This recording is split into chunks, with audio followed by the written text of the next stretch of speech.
Good morning everybody. Hi guys, सभी को मेरी तरफ से राम राम, गुड मॉर्निंग, नमस्ते। अब जैसा उचित समझे। ग्रामीण भाइयों को सभी को राम राम, शहरी भाइयों को सभी को नमस्ते एंड मेरी तरफ से सभी को गुड मॉर्निंग। इस वीडियो में मैं आपको I want to tell about periodic table. In this video a part of periodic table is called nature of oxide. I want to tell about nature of oxides. मैं आपके लिए केवल 10-15 minute की ही video बना रहा हूँ, क्योंकि ज़्यादा वीडियो जो अगर अपन ज़्यादा देख लेते हैं तो उसमें अपना जो है माइंड भी नहीं लगता है और अपन बोर हो जाते हैं लंबी वीडियो से। इसलिए मैं आपको पार्टों में पीरियडिक टेबल को डिवाइड करके आपके लिए वीडियो बनाऊंगा, जिससे आप 10 या 15 मिनट की वीडियो से बोर भी नहीं होंगे और आप आसानी से जो है उस पार्ट कॉन्सेप्ट को जो है आसानी से याद रख सकते हैं। ठीक है, तो अब अपन स्टार्ट करते हैं नेचर ऑफ ऑक्साइड के बारे में। नेचर ऑफ ऑक्साइड, चलो फिर भी मैं आपको हिंदी में बताऊंगा इसमें हर एक चीज़ के बारे में। नेचर ऑफ ऑक्साइड होता है हिंदी अर्थ ऑक्साइड की प्रकृति। हिंदी मीनिंग थोड़ा डिफ़िकल्ट होता है, फिर भी मैं आपको हिंदी एवरी वर्ड की जो है बताऊंगा।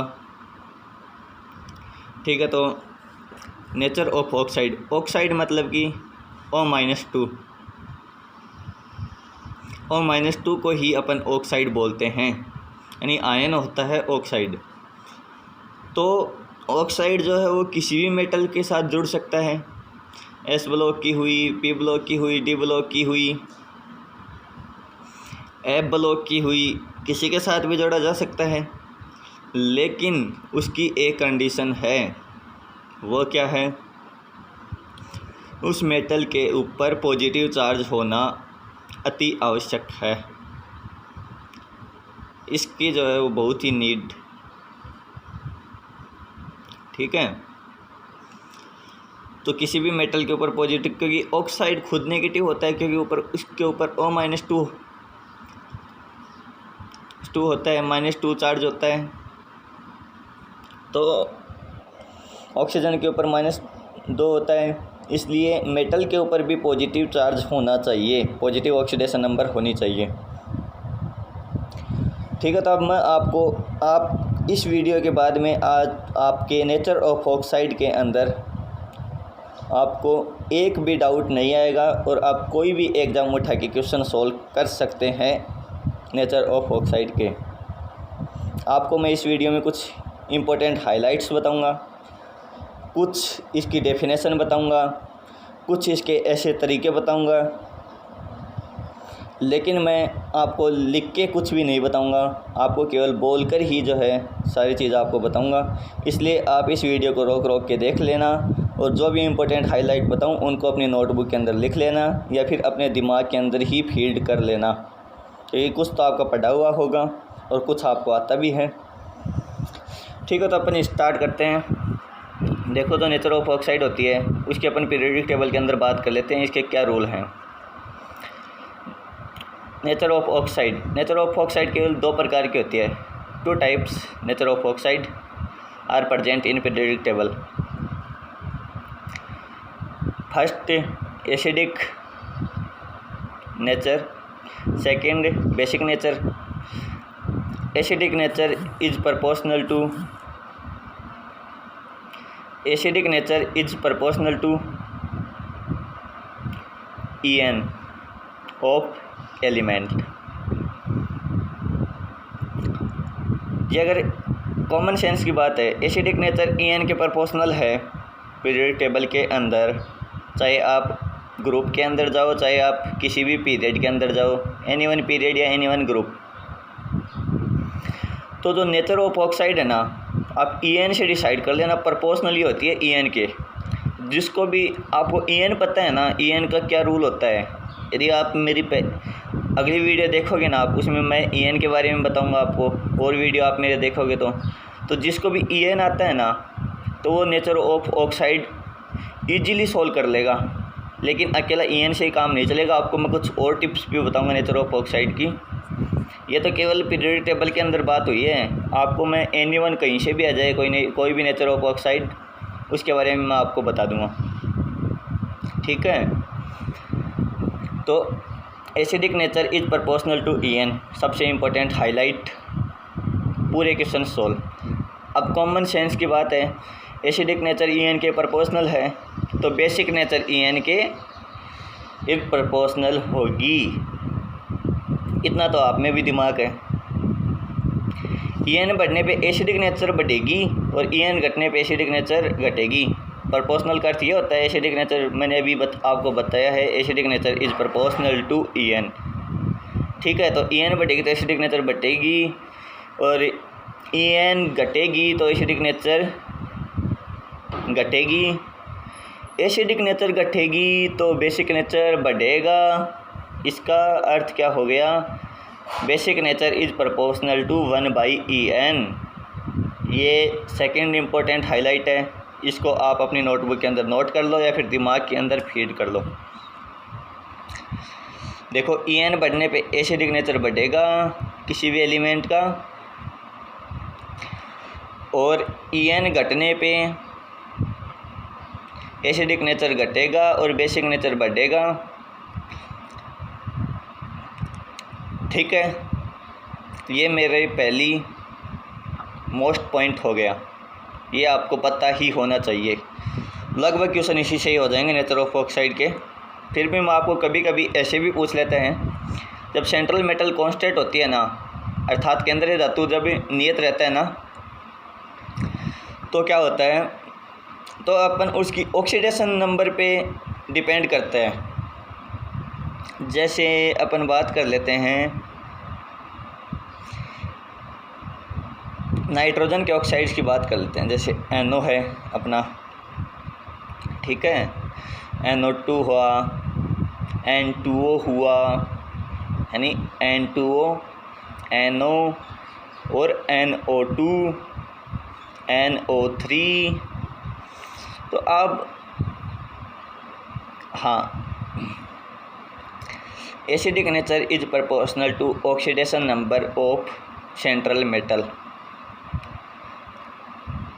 थर्ड इम्पोर्टेंट हाईलाइट, तो अपन कौन सा एग्जांपल ले रहे थे, N2O की ऑक्सीडेशन नंबर निकालो, कितनी आएगी, NO की निकालो, NO2 के लगा लो, फिर NO3 की निकालो, बढ़ती हुई मिलेगी आपको। तो इसका अर्थ क्या हो गया, अभी मैंने आपको बताया था कि acidic nature is proportional to oxidation number of central metal. ये थर्ड इम्पोर्टेंट हाईलाइट अभी मैंने आपको बताई थी। तो ऑक्सीडेशन नंबर बढ़ रहा है इसमें, मैंने जो एग्जांपल लिया है उसमें, तो इसका अर्थ एसिडिक नेचर भी बढ़ेगी। या फिर आपको मैं इसकी एक सीधी सी ट्रिक बता देता हूँ, आपको न ऑक्सीडेशन नंबर देखना है न कुछ और। एक मैंने खुद से ये ट्रिक बनाई है, O/M रेशियो, अर्थात जैसे N2O है, O/M का अर्थ है ऑक्सीजन और मेटल का रेशियो। तो N2O में ऑक्सीजन और मेटल का रेशियो, यानी अर्थात O/M रेशियो कितना हो जाएगा, O का अर्थ ऑक्सीजन, M का अर्थ मेटल, O/M ऑक्सीजन और मेटल का रेशियो यानी अनुपात, ठीक है। तो N2O के अंदर कितना हो जाएगा, ऑक्सीजन 1 है, N2 2 हैं, 2 N के मॉलिक्यूल हैं, तो कितना हो जाएगा 1/2। NO के अंदर N और O का अनुपात 1, फिर NO2 के अंदर O 2 हैं, N 1 है, तो 2:1 बढ़ रहा है अनुपात, देख लो O/M रेशियो। फिर NO3 के अंदर N 1 ऑक्सीजन 3, तो O/M रेशियो कितना हो गया 3:1, अर्थात O/M रेशियो बढ़ रहा है। इसका अर्थ एसिडिक नेचर भी बढ़ेगी। तो मैंने आपको थर्ड इम्पोर्टेंट हाइलाइट्स के अंदर यही बताया था केवल कि acidic nature is proportional to oxidation number of central metal. तो आप इसमें एक और ट्रिक जो है जोड़ लेना, acidic nature is proportional to O/M ratio. Okay बच्चों, इससे बाहर जो आपको कुछ भी नहीं पूछेगा, यानी S ब्लॉक और P ब्लॉक की बात हो गई सारी, ये मान के चलो आप, D ब्लॉक की भी हो गई लगभग। फिर भी मैं आपको जो है कई बार बच्चे ये तो आसानी से कर लेते हैं, ऑक्सीडेशन नंबर वाला पॉइंट भी कर लेते हैं, EN वाला भी कर लेते हैं। दिक्कत आती है बच्चों को D ब्लॉक में कि भाई D ब्लॉक में अपन कैसे डिसाइड करेंगे भाई कि नेचर कैसी है एलिमेंट की, एसिडिक है कि बेसिक है कि न्यूट्रल है कि एम्फोटेरिक है। तो इसका मैं जो आपको एकदम सिंपल तरीका बताऊंगा, केवल 3 line and complete D block answers. First point for D block, first important point for D block, oxidation number +1 +2 +3 जब भी आपको क्वेश्चन के अंदर दिख जाएं कहीं पे भी, या फिर आपको कोई पूछ ले, ऑक्सीडेशन नंबर तो आप निकाल ही सकते हैं, आपको ये ऑक्सीडेशन नंबर किसी भी एलिमेंट की मिल जाए D ब्लॉक के अंदर, तो आप बिना कुछ सोचे समझे बेसिक नेचर कर देना आंसर। फिर इसके बाद में 3 हो गई ये पहली वाली, +1 +2 +3। फिर इसके बाद में आपको पता है अब +4 आ गई, ये मिड में होती है, ठीक है। तो +4 वाली आपको अंदाज़ा लग ही गया होगा, या तो बेसिक होगा या एम्फोटेरिक होगा। तो इनमें से कौन सा होगा, एम्फोटेरिक प्रकृति होती है +4 वाले की, ठीक है। एसिडिक की तो, बेसिक की तो अपन ने देख ही ली, +1 +2 +3। एम्फोटेरिक की होती है कौन सी, +3 +4 ऑक्सीडेशन नंबर होती है इसकी, only for 1 oxidation number +4 is called amphoteric nature. ठीक है, आप कुछ दिमाग ही नहीं लगाना, +4 आते हैं यहाँ पे एम्फोटेरिक कर देना, बाकी कुछ और बाकी अलग आए तो उसमें बेसिक या एसिडिक का सोच लेना। अगर +4 से पहले कोई ऑक्सीडेशन नंबर है तो वो तो बेसिक नेचर की होगी, और +4 के बाद में है तो वो एसिडिक नेचर की होगी। ऐसे आप याद रख सकते हैं। +5 +6 +7 +8 ये ऑक्सीडेशन नंबर जो है वो एसिडिक नेचर की होती हैं। कहीं पे भी कोई भी क्वेश्चन करके देख लेना, हो जाएगा आपका सोल्व, ठीक है। तो अभी अपन ने क्या देखा, +4 से पहले वाली ऑक्सीडेशन नंबर बेसिक नेचर की होती हैं, और +4 के बाद वाली ऑक्सीडेशन नंबर एसिडिक नेचर की होती हैं। जाहिर सी बात है, ऑक्सीडेशन नंबर ज़्यादा होती है, ऑक्सीडेशन नंबर के ही तो प्रोपोर्शनल होती है एसिडिक नेचर। पहले आपको मैंने थर्ड इम्पोर्टेंट हाईलाइट के अंदर अभी बताया था, acidic nature is proportional to oxidation number. तो यहाँ पे जो देखो ऑक्सीडेशन नंबर बढ़ रही है, +4 के बाद में बढ़ी तो रही है, और +1 +2 +3 ये तो सबसे कम है D ब्लॉक के अंदर ऑक्सीडेशन नंबर, तो ये बेसिक नेचर की होंगी, सीधी सी बात है। अपन ने थर्ड इम्पोर्टेंट हाईलाइट के अंदर ये देखा था, इसमें रटने की क्या बात है, बस +4 एम्फोटेरिक का ये याद रख लेना। ओके गाइज, फिर भी मैं आपको इसमें 2 एक्सेप्शन बता देता हूँ,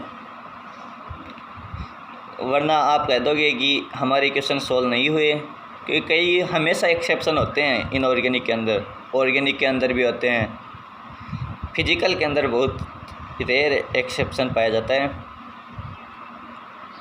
ठीक है, एक्सेप्शन की बात कर लेते हैं अपन। First exception Cr2O3, second exception V2O5। Cr2O3 की ऑक्सीडेशन नंबर क्या हो गई, +3। तो ये कौन सा नेचर का होना चाहिए था, बेसिक नेचर का होना चाहिए था, लेकिन ये बेसिक नेचर का नहीं होता है, ये एक्सेप्शन है। और V2O5, V की वेनेडियम की यहाँ पे ऑक्सीडेशन नंबर क्या होगी, +5। तो ये जो है एसिडिक नेचर का होना चाहिए था, लेकिन but it is not acidic nature, ठीक है। ये भी एम्फोटेरिक होता है। यानी Cr2O3 और V2O5 ये आपको एक्सेप्शन की तरफ से याद रखने हैं, ये एम्फोटेरिक ही होते हैं, बाकी आपको कोई एक्सेप्शन याद रखने की ज़रूरत नहीं है। ओके गाइज, अब मैं आपको कुछ और भी बता देता हूँ, थोड़ा बहुत और। अब मैं आपको कुछ ऐसी इंपॉर्टेंट हाइलाइट्स बताऊँगा, आपके क्वेश्चन कभी नहीं अटकेंगे। एस ब्लॉक, पूरे एस ब्लॉक की बात मैं आपको एक लाइन में क्लियर कर दूँगा। The elements of S block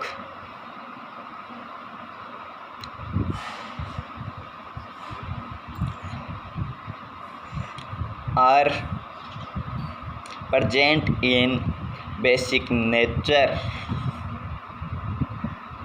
मैं आपको एकदम धीरे धीरे बता रहा हूँ कि आप इसको लिख भी लें, इसलिए जो है आप एकदम धीरे धीरे बता रहा हूँ, इसलिए आप इसको नोट भी कर लेना ज़रूर, या फिर आपसे नोट न हो नोटबुक के अंदर तो इसको डाउनलोड कर लेना, वीडियो को बार बार देखना, नेचर ऑफ ऑक्साइड के सारे क्वेश्चन हो जाएंगे। अर्थात मैं ऐसे कहना चाहता था, एस ब्लॉक के जितने भी एलिमेंट हैं ना, वो सभी बेसिक नेचर के ऑक्साइड बनाते हैं।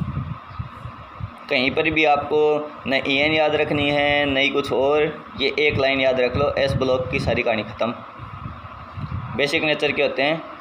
इसमें भी एक एक्सेप्शन है, बेरिलियम के ऑक्साइड को छोड़कर, क्योंकि बेरिलियम एम्फोटेरिक नेचर का होता है, इसलिए ये एम्फोटेरिक ऑक्साइड बनाता है। आपको ये एक्सेप्शन याद करने की भी ज़रूरत नहीं पड़ेगी, क्योंकि मैं एम्फोटेरिक के लिए आपको एक ट्रिक बताऊंगा, जिससे आपको सभी एम्फोटेरिक जो है वो याद हो जाएंगे। ज़िंदगी भर आप नहीं भूलोगे एम्फोटेरिक को, और एक्सेप्शन भी याद करने की ज़रूरत नहीं पड़ेगी, क्योंकि एक्सेप्शन उस ट्रिक के अंदर ही आ जाएंगे। सारे एम्फोटेरिक जितने भी आपने देखे हैं पीरियोडिक टेबल के अंदर, S block, D block, P block, सारे उस ट्रिक के अंदर भरे हुए होंगे, एक दो को छोड़ के। ठीक है, तो एक लाइन हो गई एस ब्लॉक की। एस ब्लॉक के जो सभी ऑक्साइड्स होते हैं वो क्षारीय प्रकृति बेसिक नेचर के होते हैं, बेरिलियम को छोड़कर। ठीक है, दूसरी इंपॉर्टेंट हाईलाइट, डी ब्लॉक के अंदर +1 +2 +3 एसिडिक नेचर बेसिक नेचर के होते हैं, +4 एम्फोटेरिक, +5 +6 +7 +8 एसिडिक नेचर के होते हैं। ये सेकेंड इंपॉर्टेंट हाईलाइट होगी। Third important highlight, P block के जितने भी एलिमेंट्स हैं उनके जो नेचर होती है वो ऑलमोस्ट एसिडिक नेचर के होते हैं। इनमें से कुछ जो है वो न्यूट्रल होते हैं, कुछ न्यूट्रल होते हैं और कुछ एम्फोटेरिक होते हैं। तो वो मैं आपको अभी बता देता हूँ कौन से न्यूट्रल होते हैं और कौन से एम्फोटेरिक होते हैं। तो आपको 3-4 एग्जांपल बताऊँगा, उनको याद रख लेना। तो न्यूट्रल कौन कौन से होते हैं, एम्फोटेरिक के लिए तो आपको अलग से ट्रिक बताऊँगा। ठीक है, तो जब भी आपको पी ब्लॉक का कोई भी एलिमेंट दिख जाए ना,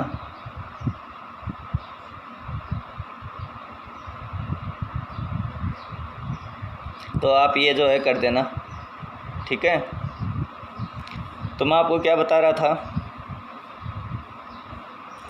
पी ब्लॉक का जब भी आपको कोई एलिमेंट दिख जाए तो वो एसिडिक नेचर का ही होगा लगभग। फिर भी कभी कोई मिल जाए तो मैं आपको अलग से बता रहा हूँ कि एम्फोटेरिक और न्यूट्रल कौन सा होगा। तो न्यूट्रल के उदाहरण देख सकते हैं अपन, CO हो गया कार्बन फैमिली के अंदर, नाइट्रोजन फैमिली के अंदर NO हो गया, N2O हो गया, ऑक्सीजन फैमिली के अंदर H2O हो गया। ठीक है, ये 4 एग्जांपल बताएं, ज़्यादा भी नहीं बताए, आप इनको तो याद रख ही सकते हैं। हर फैमिली के अंदर एक ऑक्साइड चिपका देना, बस ख़त्म बात है। CO, NO, N2O, H2O, ख़त्म बात। अब मैं आपको एक ऐसी ट्रिक बताने वाला हूँ जिससे आपको पूरी पीरियोडिक टेबल के अंदर एम्फोटेरिक जो है रटने की ज़रूरत नहीं पड़ेगी, और रटे नहीं भी जाते हैं। और क्या पता कितने क्वेश्चन पूछे गए हैं एम्फोटेरिक वाले पार्ट से। आप पेपर उठा के देखना, एम्फोटेरिक नेचर बहुत काम में आती है, सबसे ज़्यादा काम में आने वाली चीज़ है ये। आप मेटलर्जी के अंदर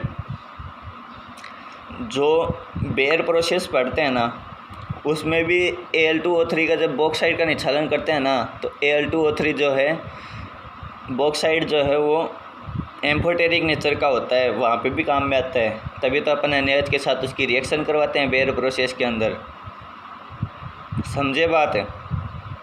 इसलिए मैं आपको बता रहा हूँ, ये बहुत इम्पोर्टेंट है। आगे आने वाले चैप्टर्स के अंदर भी काफ़ी काम में आएगा एम्फोटेरिक नेचर। एग्ज़ाम के अंदर भी काफ़ी क्वेश्चन पूछे जाते हैं। इसलिए मैं आपको एक ऐसी ट्रिक बनाई है मैंने, जिससे आपको एक भी एम्फोटेरिक एलिमेंट ऐसा नहीं होगा जो आपको याद नहीं होगा, सारे आपको याद होंगे उस ट्रिक से। तो वो ट्रिक मैं आपको बताने जा रहा हूँ, आपका ज़्यादा टाइम न लेके, क्योंकि आपके पास भी टाइम कहाँ है और मेरे पास भी ज़्यादा टाइम नहीं है। ठीक है, फिर भी मैंने आपके लिए वीडियो बनाई है, बहुत मेहनत करके, बहुत कॉन्सेप्ट क्लियर करके, बहुत कॉन्सेप्ट को इकट्ठा करके, हाई फैकल्टी नोट्स और मोस्ट कॉन्सेप्ट्स को मद्देनज़र रखते हुए मैंने ये वीडियो बनाई है आपके लिए। बहुत मेहनत की है मैंने इस वीडियो में, यानी इसमें सारे नेचर ऑफ ऑक्साइड हैं वो, उसमें एक भी डाउट बच्चे को नहीं आ सकता है। फिर भी यदि आपको कोई डाउट आए तो आप कमेंट करके भेज सकते हैं मेरे पास, आपके डाउट को ज़रूर बताऊंगा। आप कब भी जो है कमेंट करके मुझे कोई भी डाउट जो है अपना पूछ सकते हैं, बिना किसी हिचक के, बिना किसी दिक्कत के। ठीक है, तो मैं आपको एम्फोटेरिक नेचर के बारे में बता देता हूँ। तो उसकी ट्रिक ये है, बेजान, पहले आप इस ट्रिक को याद कर लो, फिर मैं आपको एलिमेंट के नाम बता दूंगा।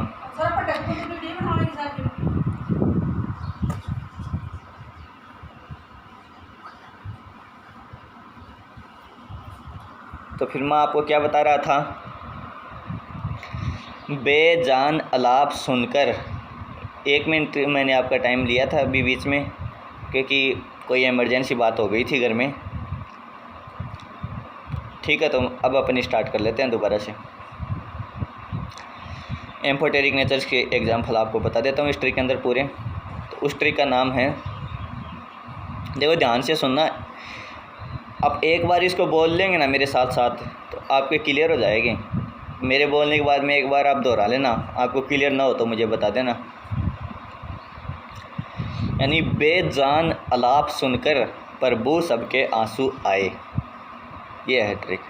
अर्थात बेजान, बेजान का अर्थ क्या है, जिसको अपन जानते ही नहीं, यानी जो अनजान हो, बेजान अलाप।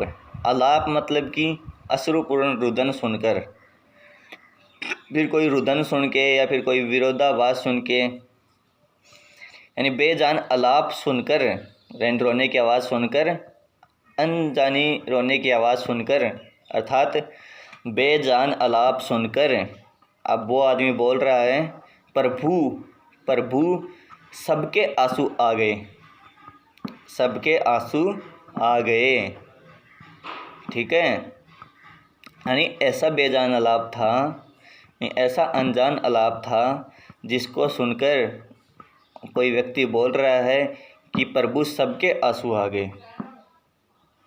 ठीक है, तो एक बार आप दोबारा रिपीट कर लेना मेरे साथ, बेजान अलाप सुनकर, बेजान अलाप सुनकर प्रभु सबके आंसू आए, बेजान अलाप सुनकर प्रभु सबके आंसू आए, बेजान अलाप सुनकर प्रभु सबके आंसू आए। आप ऐसे 10 बार भी बोल लेंगे ना तो आपको क्लियर है, और 2 बार इसको लिख लेना। क्लियर ना हो जाए तो मुझे कमेंट करके बोल देना, क्लियर ज़रूर हो जाएगा। आप जितनी बार लिखोगे उतनी बार क्लियर हो जाएगा, बिना देखे लिखोगे और बढ़िया क्लियर हो जाएगा। बोलते रहना इसको दिन में 3-4 बार, 2-3 दिन बाद में आप खुद ही बोलने लग जाओगे, यार ये तो मेरे माइंड से हट ही नहीं रहा। अब आपको 3-4 दिन बोलते रहना होगा, फिर एकदम क्लियर हो जाएगा। शुरू में हर चीज़ ही डिफ़िकल्ट लगती है, लेकिन जिस अपन अप्लाई करने लग जाते हैं ना जिस दिन से, फिर वो चीज़ अपने लिए बहुत ईजी होती है। जैसे मैथ्स देख लो, मैथ्स को अपन अप्लाई करना स्टार्ट कर दिया ना अपन ने, कभी कोई डाउट नहीं आ सकता। ठीक है, तो मैं आपको बस केवल यही बताना चाहता था अब मैं आपको उस ट्रिक के जो है एग्जांपल से भी बता देता हूँ। बे का अर्थ हो गया बी ई से बे बन रहा है, देख लो एग्जैक्टली, आपको दिमाग लगाने की ज़रूरत भी नहीं है। तो बेजान अलाप है, बे का अर्थ हो गया बी, जान का अर्थ हो गया जेडन, देख लो जान बन रहा है। अलाप का अर्थ हो गया एल, एलुमिनियम। अलाप सुन का अर्थ हो गया एसएन, कर का अर्थ हो गया सीआर यानी क्रोमियम। प्रभु का अर्थ हो गया पीबी। सबके आंसू आए, सब का अर्थ हो गया एसबी। और यानी पी ब्लॉक के ही हैं ज़्यादातर। फिर इसके बाद में अभी मैंने बताया था आपको पी ब्लॉक के होते हैं मोस्टली। प्रभु सबके आंसू आए, और एएस का अर्थ हो गया आर्सेनियम। ठीक है, बस ये एग्जाम्पल थे, और एक दो एग्जाम्पल आप और याद रखने पड़ेंगे। एक तो गैलियम के जो ऑक्साइड होते हैं वो भी, और एक V2O5, ये आपको अलग से याद रखने पड़ेंगे। वो इस ट्रिक के अंदर नहीं आए, क्योंकि मैंने बहुत कोशिश की थी इस ट्रिक के अंदर आ जाएं, लेकिन नहीं आ पाए वे, इसीलिए आई एम सॉरी। इनको आपको अलग से याद रखना पड़ेगा। दो ही तो हैं यार, छोटी सी तो चीज़ है। आप वैसे भी कितने रट्टा मारते हो, 2 रट्टा और सही। वैसे मैथ्स के स्टूडेंट तो कम ही मारते हैं। यदि आप PMT के हो तो आप इजीली याद रख सकते हैं, तो मैथ्स के हो तो छोड़ देना ज़्यादा से ज़्यादा, और क्या होगा। ओके, तो एक बार दोबारा बता देता हूँ। बेजान अलाप सुनकर प्रभु सबके आंसू आए। बे का अर्थ हो गया बेरिलियम यानी BE। जान का अर्थ हो गया जेडन, जिंक। अलाप का अर्थ हो गया एलुमिनियम, AL। सुनकर का अर्थ हो गया SN। और कर का अर्थ हो गया क्रोमियम, CR। प्रभु PB, सबके SB। आंसू AS, आर्सेनियम। आए ये मैंने ऐसे ही जोड़ा है। ओके गाइज, मैंने आपको इस वीडियो में इतना ही बताने की कोशिश की है कि आप नेचर ऑफ ऑक्साइड में आपका कोई भी क्वेश्चन जो है वो दिक्कत नहीं आएगा। फिर भी आ भी सकता है, मैं पूरी गारंटी नहीं लेता कि भाई कोई क्वेश्चन डाउट आएगा नहीं, क्योंकि कई एक्सेप्शन आ जाते हैं जो आप नहीं कर पाते हैं। ठीक है, मैं एक्सेप्शन की गारंटी नहीं लेता, लेकिन जो ट्रिक हैं, जो भी कॉन्सेप्ट्स हैं, वो मैंने आपको सारे इसमें बता दिए। गारंटी नहीं लेता कि भाई सारे क्वेश्चन हो जाएंगे, कोई 1-2 क्वेश्चन को छोड़ सकते हैं अपन। ठीक है, लेकिन वारंटी ज़रूर ले सकता हूँ, इससे सारे क्वेश्चन हो जाएंगे ऑलमोस्ट। एक्सेप्शन तो यार हर जगह ही पाए जाते हैं, ज़्यादातर केमिस्ट्री में पाए जाते हैं, आपको भी पता है। अपन एक्सेप्शन से बोर हो जाते हैं केमिस्ट्री के अंदर, मैं भी बोर हुआ था। ठीक है, तो गाइज मेरी इस मेहनत के ऊपर, या फिर मैंने जो इतने मोस्ट नोट्स जो आपके लिए बनाए हैं, कुछ टीचर्स की भी हेल्प ली है इन नोट्स में, कुछ बढ़िया फैकल्टी, LN वाली फैकल्टी, कोटा फैकल्टी, इनके नोट्स भी इसमें शामिल है, बंसल फैकल्टी के नोट्स भी इसमें शामिल है। इन सभी को इकट्ठा करके मैंने आपके लिए एक कॉमन जो नोट्स बनाते हैं वो मैंने आपके लिए बनाए हैं। यानी सबसे स्मॉल नोट्स जो है ये आपके लिए हैं। मैंने जो बताए हैं, जो भी बातें सबसे कॉमन है, सबसे इजीली बताई है मैंने आपको ये बातें। न कोई आपको थ्योरी बताई है, न कोई आपको कुछ परिभाषा बताई है, केवल आपको ट्रिक्स बताई हैं और कॉन्सेप्ट समझा दिया पूरा। आपके सारे क्वेश्चन हो जाएंगे, इसलिए आप इस पर आपकी 2-3 MB का एक लाइक में नहीं दे सकते क्या आप इतनी बड़ी वीडियो के लिए, और इतनी मेहनत करके बनाई है। कभी आप वीडियो बना के देखना, तब आपको पता चलेगा एक वीडियो बनाने में कितनी मेहनत लगती है किसी को। और आपकी 1 या 2 MB खर्च हो जाएंगी मैक्सिमम, एक लाइक देने में, एक सब्सक्राइब देने में। तो आप इतने दिन भर के 1 GB ख़त्म करते हो, इससे अच्छा किसी को लाइक दोगे तो आपका उस व्यक्ति का मनोबल ही बढ़ेगा, किसी भी टीचर का, चाहे वो अच्छा पढ़ा रहा हो या बुरा पढ़ा रहा हो। ये डिपेंड नहीं करता, लेकिन उसने आपके लिए वीडियो बनाई है, उसने मेहनत की है, तो उसका मनोबल बढ़ाने के लिए वो दूसरी वीडियो बनाए। इसके लिए तो आपको कम से कम एक लाइक और एक सब्सक्राइब तो बनता ही है। तो मेरा भी और मन करेगा कि मैं आपके लिए और बढ़िया ट्रिक्स जो हैं, बढ़िया से बढ़िया ट्रिक्स जो है सबसे पता करके आपके लिए बनाऊं और आपके प्रत्येक डाउट को जो है मैं क्लियर करूं। इसके लिए आप मेरा मनोबल बढ़ाने के लिए एक लाइक और सब्सक्राइब ज़रूर कर देना। आपकी ज़्यादा MB भी खर्च नहीं होंगी, GB छोड़ा, आपकी MB भी खर्च नहीं होती हैं पूरी।